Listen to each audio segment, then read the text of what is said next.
year-olds would be able to vote. That was John's audience. So they let it out that John was going to do a series of concerts and he would also appear outside of the Republican National Convention.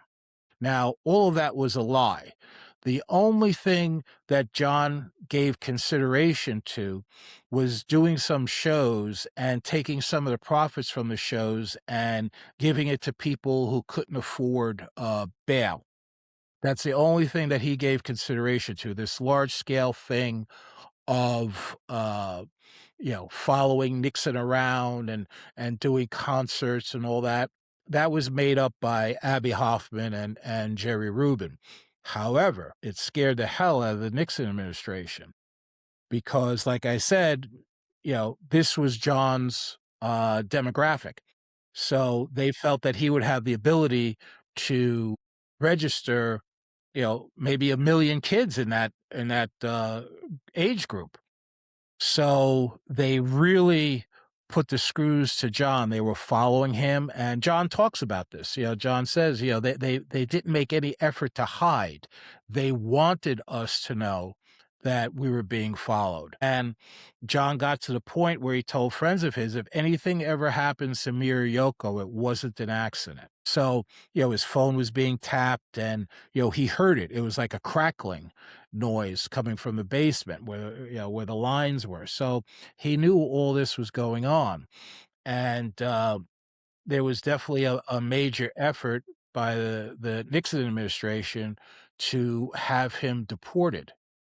And it started, I think, a 3 or 4 year legal battle, and which John eventually won on his birthday, and which is also the birth date of his son Sean, October 9th, 1975. And I believe he received his green card in 1976. But in an interesting twist of history, the Nixon administration was scared to death of these they call them left-wing radicals and whatnot.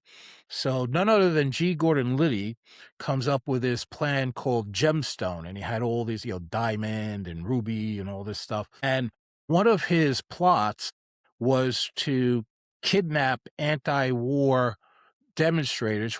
He probably felt, one of them was going to be John Lennon and bring them to Mexico for something, And this was actually given over to John Mitchell, and John Mitchell just was, right. I heard that.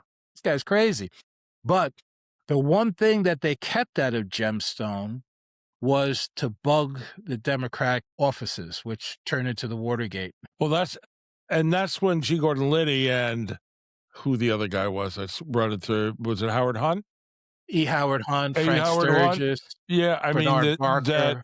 that to do with the committee to reelect. So this was a lot to do with that pre-Watergate plans and whatever else you want to call them. But it's funny in the case, it's not really funny, in the case where they're trying to deport Lennon, they were after memos and things regarding the government and the Department of Immigration or whatever it is, or State Department or whatever it is that were trying to deport him, said routinely that this is something they decided and nobody in the administration had anything to do with it.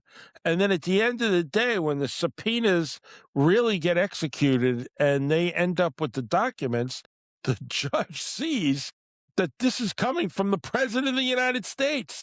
Is behind this, which he was behind a lot. He personally oversaw a lot of these escapades, as you will say, against his paranoia of the Democratic Party at the time, or suspected Democrats' left side, since he was, he used to, he worked with McCarthy. He was pretty far to the right. So, yeah.